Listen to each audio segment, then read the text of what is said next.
साबायखरखौ आंबो बावहरफादों एनडिएफबि मावथि नोंथांमोननिसिम गोरबोनि अननायखौ आरो जासिहरबावबाय गोलाव जाबाय गोबाव जाबाय गोसोफ्रा बायग्लिबाय जोंहा दहाय आबौ अनजालि मोनसे खोथा बुंदों एनडिएफबिआ डिसबेन्ड जादोंब्लाबो मोनसे एग्रिमेन्टआव फैदोंब्लाबो नाथाय जोंहा दिनै मावनो गोनां गोबां खामानि दं जोंनि खामानिया अकल रिहेबिलिटेसन एक्स ग्रेसिया केस उइथड्रल दिनै बेखौल' मावनांगौनि नङा बिनि अनगायै बर' माहारिनि राव हारिमु राजखान्थि मोनफ्रोमबो बिथिङावनो जोंहा फोसाबनायजों लोगोसे बेखौ जौगाखांहोलांनायाव जेराव जोङो बुहुमाव मोनसे गेरेमसा हारि दानानै गालांदों होननानै एनडिएफबिनि थांखि बिथांखियाव लिरखाना दङ बे हिसाबै जोंहा गोबां जोंहा मावनो गोनां दङ नंगौ जों फैगौ समाव बिथांमोननिफ्राय आरो जों सुबुरुन लानानै जों दिनैहाय जों आरो मावलांनो जों जांखि खालामगोन जेखियानो जाया मानो मावथि लोगो नोंथांमोन इउनाइटेड फराम अफ एनडिएफबि बे इउनाइटेड सोदोबा एनडिएफबिनि थाखाय जोबोद मिनिंफुल बे इउनाइटेड सोदोबखौ दिनै बेखौ लानानै मोनसे आफादखौ दानाय जाबाय आफादा जोबखांनायनि उनावहाय नाथाय बेखौ दानाया जोबोद मिनिंफुल ओरैनो जेनेरेलि जों इउनाइटेड होनोब्ला सरासनस्रायै जों बेखौ बारा हयथ' जों सानहराबो जानो हागौ नाथाय एनडिएफबिनि बेलायावहाय इउनाइटेड सोदोबा जोबोद मिनिंफुल इउनाइटेड होननानै बुङोबा जों फारियै जों टु जइन इनटु वान जइन जालायनानै जों मोनसे महर लाहैनाय नङा होमबा नंगौ थांनाय समाव जेब्ला एग्रिमेन्ट जादोंमोन बिनि सिगां एनडिएफबिआ मोनब्रै बाहागोआव गावस्रादोंमोन मा जाहोनाव गावस्रादों बेखौ बरनायनो थांला आं गुवारै बुंनो थांला नाथाय आफ्टार एग्रिमेन्ट आफ्टार सुक्ति खालामनायनि उनावहाय जों दिनैहाय मोनसे महराव जों फैनो हादों इउनाइटेडलि मोनब्रैबो हान्जाया खौसे जानानै जों फैनो हादों बे जोंनि थाखाय जोबोद स्ट्रं बिराद स्ट्रं मोनसे फर्स बेयो नंगौ जेब्ला जों सुक्ति जानानै दिल्लीनिफ्राय फैबायमोन बे समावनो बे बाथ्राखौ डियारनाब्ला सारा सिन्था खालामखादों आरो सिन्था खालामनानै आं बिथांजों लोगोसे थाफानानै जों हर सान साननानै जों मावदोंमोन जोङो मोनब्रै ग्रुपखौ मोनसेयाव इउनिफाइ जों खालामनो हानाय नङा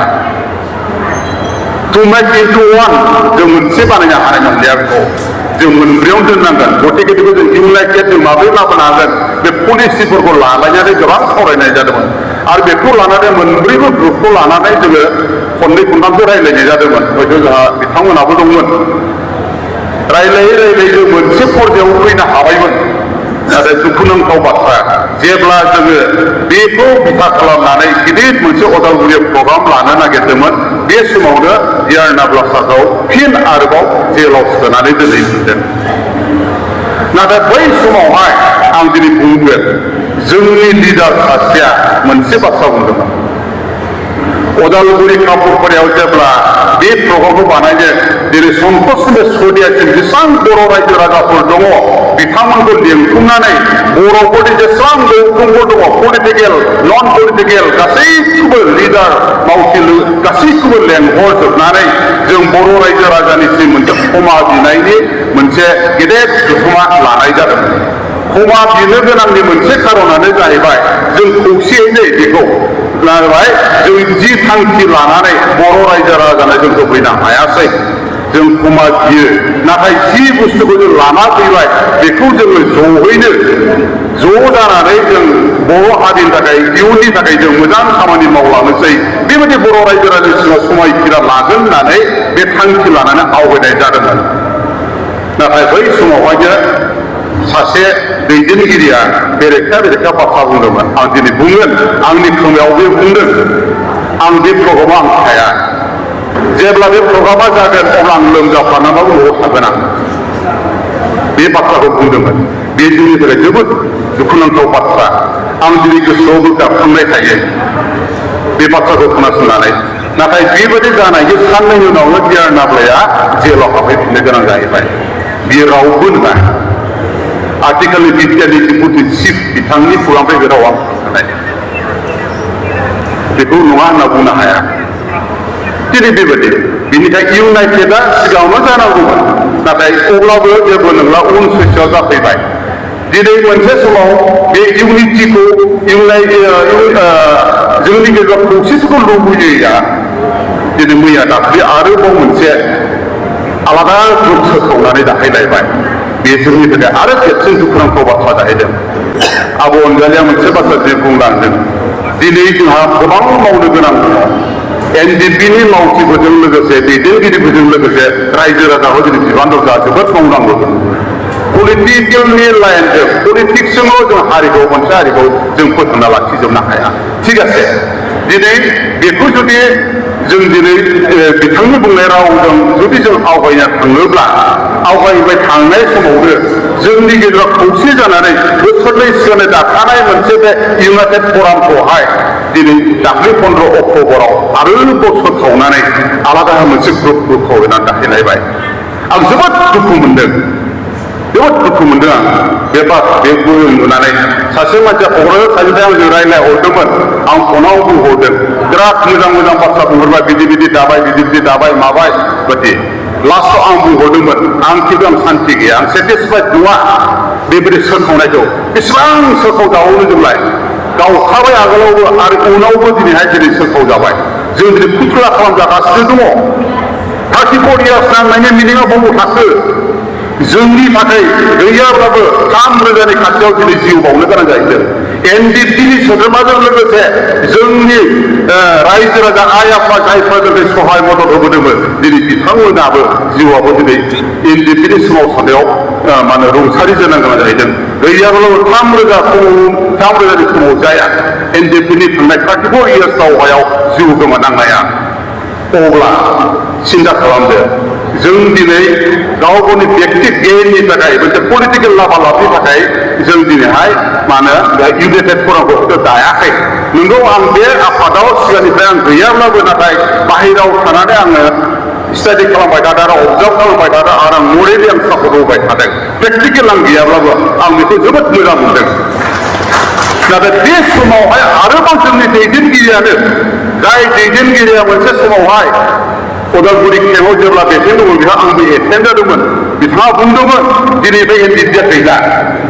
बे आइजिपिबो दङ बे समाव मोनसे मिटिं जादोंमोन सिट दङ बर'आवबो दं जोबोद दुखु मोनबोदों जोंनि सेंग्राफ्रा जोबोद माबा जादों दिनै बे एनडिपिआ गैला एनडिपि होननायानो गैला होनो बुस्थुआनो दिनै बेबायदि एनडिपि होननाय गैयैया होमबा मैया दाख्लै 15 अक्ट'बराव 15 अक्ट'बराव मानो मा होनदों एक्स एनडिपि वेलफेयार एस'सिएसन मानो दाहरनो गोनां जावखो नङा होमबा एनडिपिआनो जुदि गैलाबा एनडिपिखौ नाङाब्ला बेनिखायनो जाय मानसिया आंनाव बुंहरदोंमोन आं बेखौ बे जास्ट पलिटिकेल लाभालाभनि थाखाय दानायसो जेबो इसु गैया आं बेखौ बे बाथ्राखौ बुंहरदों नाथाय फारसेथिं जोंनि अबस्थाया मा जाना दं बिथांमोना सिन्था खालामाखै दिनै सान्ति सुक्तिनि उनावबो माखासे दिनै दैदेनगिरिफोरजों लोगोसे जोंनि मावथि लोगोफ्रा दिनै जेलाव हाबनानै दङ जोंनि एक्सट्रिसिया मोननाय रिहाबिलिटेसन मोननाया आलादा बुस्थु दिनै केस उइथड्रल जानाय जायो आलादा बुस्थु नाथाय जोंनि दैदेनगिरिफ्रा दाबो फाउन्डारा जेलाव जे हाबना दङ बे बाथ्राखौ दिनै सानदोंना सानाखै जोंनि दैदेनगिरिफ्रा दिनै आं बे बाथ्राखौ बुंनाय जादों जोंहा मावनो गोनां बहुद दङ नाथाय जास्ट इलेक्सननि थाखायल' दा बानायनाय जुदि जों बानायनानै फुथुला बायदि मोसाहोबाय थानांगौबा जोंनि सुप्रिम सेक्रिफाइस खालामनाया ओरैनो दैयाव थांगोन आं बे बाथ्राखौ बुंहरदों दिनैहाय जों जुदि रायखांनांगोन सिजफायारा जेब्ला 2025 एप्रिल मेनिफ्राय जों जागायजेनबाय बिनि उनाव जों गुवारै सावरायदोंमोन बे समाव अबसे एनडिपि प्रग्रेसखौनो सिस्टार खालामदोंमोन आरडि ग्रुप एस ग्रुपआ सिस्टार खालामाखैमोन दा बे समाव जों ज' थानानै फरायसा आफादनि दैदेनगिरिफोरजों जों सावरायदोंमोन माबायाव थाखोमाखै दिनै माखासे दैदेनगिरिफ्रा जोंनि बिदि रायज्लायनायखौ जेबो मदद होआखैमोन नाथाय जों मोनसे समाव लास्टआव मोनसे लामाखौ जों लानो गोनां जादोंमोन दा बै समनि जिथु आन्दलनखौ दैदेननाय एक्सुयेलि प्रेसिडेन्ट जायखौ दानि बिटिआरनि चिफ आंनियावनो हरसे थादों ओंखाम जादों जों मोनसे पलिसि लादों बर' फरायसा आफादखौ जोङो ओरै सोनाबाथ' जोङो बिबान सोलायहोनो हाया जों मोनसे पलिसि खालामनानै बिथांमोना प्रेसिडेन्टखौ साननो थाखाय जों स्टुडेन्टखौ जों बोनानै लांदोंमोन बिथांमोननि जिथु प्रग्राम जिथु कनफारेन्स बेखौ आरो बिनिफ्राय लांनानै बेखौ खायदा कौशलै जों प्रेसिडेन्ट बहायदों जायनि कारनावहाय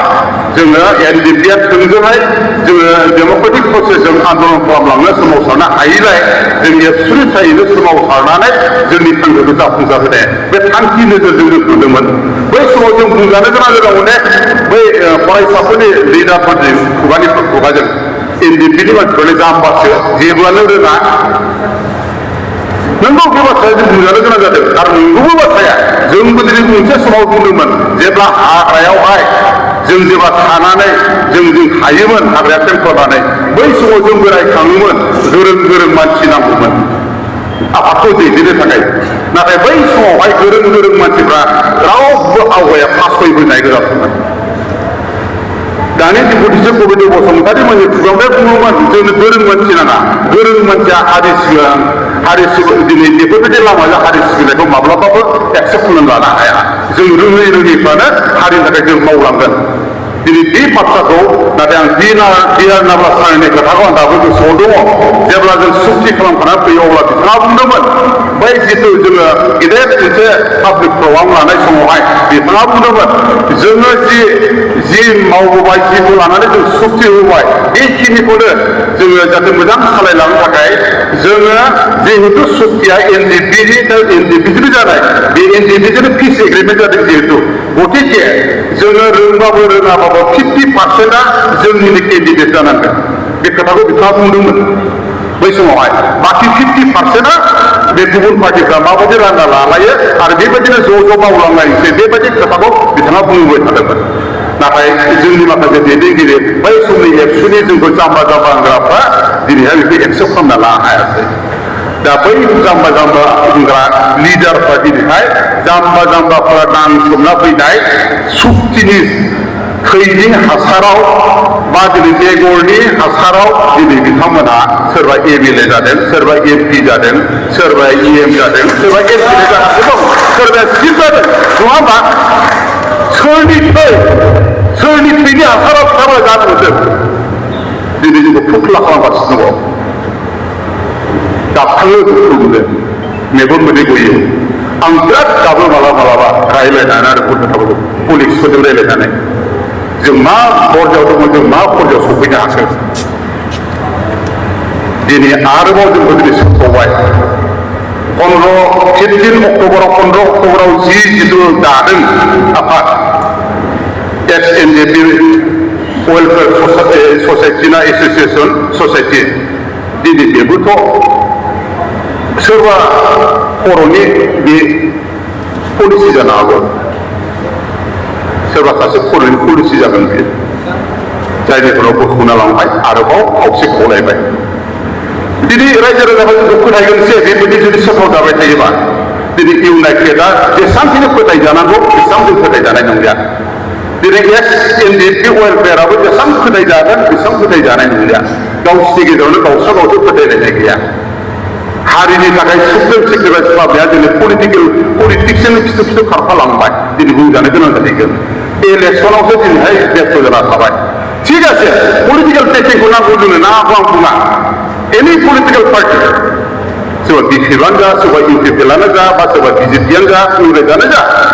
जायहा जोंनि हायाव सासन खालामफैगोन जि सक्तिया फैगोन बेखौनो जों टेक्निक खालामनो लानांगोन नाथाय सिङाव हाबनानै नङा सायाव थानानै आं बे बाथ्राखौ सिगाङाव बुंबाय थादों नाथाय जोंनि खावसे गोहोआ दिनै सिङाव हाबबाय सिङाव सोजानाय बायदि जाहैबाय बे जोंनि थाखाय जोबोद दुखुनांथाव आरो बेखौ सोरनिबा खर'जों मावजानानै जोंनि माखासे दैदेनगिरिफ्रानो दिनै मावगासिनो दङ दिनै जाम्बा मावथिफोरखौ लानानै दिनै आरो मोनसे फर्स खालामलायबाय आरो जों गेलेजाबावनोसैलाय बेनिखायनो आं खावलायदों लोगो नोंथांमोनखौ दिनैथ' बेहाय गासिबो जों एनडिपिनि कलिग्स लोगोफोरबो जोंनि दुखु खस्थ' मावबोनायखौ जों मिथिखायोसै जोंनि नांनाया जेसेबां मानसि जायफोर जोहोलावफ्रा दिनै सेक्रिफाइस खालामलांबाय भिक्टिम जालांबाय भिक्टिमाइज जालांबाय दिनै बेखौबो जों मिथिखायोसै जों जि थांनानै दङ इउनाइटेडलि जों फाइट खालामनांगोन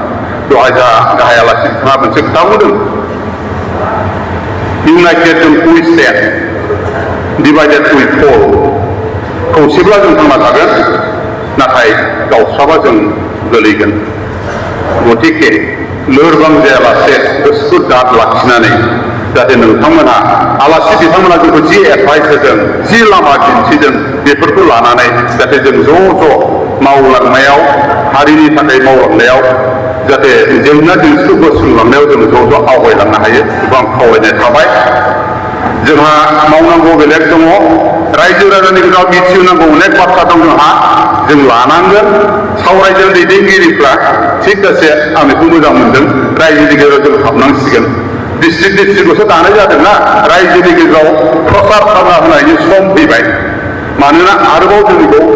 मा होनो सोरखाव आरो रुल जेरै सासन खालामनाय बेबायदि माबाया आरो सोलिगासिनो दं इलेक्सना खाथि नालाय बायदिसिना पलिसि लालायगोन बायदिसिना लफायगोन 20 लाख होगोन 2 लाख 2 कोटि होगोन बायदिसिना खोथा बुंनाय नाथाय जों दिनै मा मोनखो थांनाय बोसोराव इन्डियाया मा मोनखो नङा होमबा सोरबा बुंनो हागोन नामा माबाफोर सुबिदा मोनदों होननाय नोंल' मोनदों सोरबा सासे सानैया नाथाय मेक्सिमामा दिनै सुबिदाखौ मोनाखै दिनै जोंनि आलासि दैदेनगिरि बुंथिगिरिफ्रा बुंलांबाय थायो फिस सोरजों जादों फिसा एनडिपिनि जादों नाथाय आङो मोनसे बाथ्राखौ आं एग्जाम्पल बुंनांगोन बिएलटिनि बेलायाव हाग्रामा बिथाङा जि सुक्ति खालामदोंमोन नाथाय गावनि कलिग्सखौ बिदि लेफेक्टेड खालामनाया पलिटिक्स गेलेनायखौ आं नुवाखै आं दिनै डिफेक्टनि हाग्रामा जाना खोथाखौ आं बुङाखै आं एग्जाम्पलसो होदों आरो नाथाय जोंनि बेलायाव जोंनि दैदेनगिरिफ्रानो दिनै गावनि मानसिखौ सिनायनो रोङै जाफैबाय सुक्ति खालामग्रा पावार मोननाय लोगो लोगो एनडिपिखौलाय मानो नांबावगौ बेबायदि खोथा बुंफैबाय माबोरै बुंनो हाखो बेबायदि रावखौ बोरै बुंनो हाखो दिनै बिख्ल' नांगौयो बेफोरबायदि बुंनाय रावफ्रा जों बिदि बुंजानो नाङामोन दिनै नायनांगौमोन जोंनि भिक्टिमाइज न'खरजों लोगोसे जायफोरनाखि एनडिपिफोरनि मावथिफोर दङ बिथांमोनखौ नायनांगौमोन आं गेजेर गेजेर बुंदोंमोन भिक्टिमाइज न'खरखौनो न' गंसे गंसे राननानै होना होननानै एसेब्लाबो गोजोनगोन सोरबा रान्दि जाना थाबाय सोरबाया न'खरफ्रा सिलिंखार जालांबाय दिनै हाजार हाजार न' फैदों बेफोरखौ रानना होगौबा रायजोफोरजों बिराद अनजागौमोन मोजां मोनजागौमोन फिनारिफोरखौ ग्रुप ग्रुप रानना होगौमोन सेंग्राफोरनो अब्लाबो जथेस्थ' सहाय जाहैगौमोन नाथाय रावखौबो सिनायलिया माथोखौनो होला आंथ' थाङाबो लोगो हमबाबो सोरबा सोरबा जाय थांनानै बुंजादों प्रेक्टिकेल बिथांमोना बिथांमोननि खुंथाय जों मिथियो आरो बेबायदि बेबहार खालामजायो होननानै नाथाय बे जोंनि थाखाय एनडिपि हिसाबै जोबोद दुखुनांथाव जाहैदों जोबोद दुखुनांथाव जाहैदों जेखियानो जाया मानो आं गोलाव बुंनो सानलिया जोंहा मावनांगौ गोबां खामानि दङ इयुननि समावहाय जों ज'यै जिखिनि आद्रा थानाय खामानि बेखौ जोङो ज'यै मावलांलायनांगौ लोगोसे जोङो गुबुनफोरनि मदद हेफाजाब लानांगौआ बे टाइम एन्ड सिटुएसननि सायाव सोनारलांबाय थागोन बेखिनिखौनो बुंनानै जोबथारनायाव आं नोंथांनिसिम इयुनाव अराय सम जों लोगो मोनलांनानै थागोन आरो ज' खामानिफोरखौ जोङो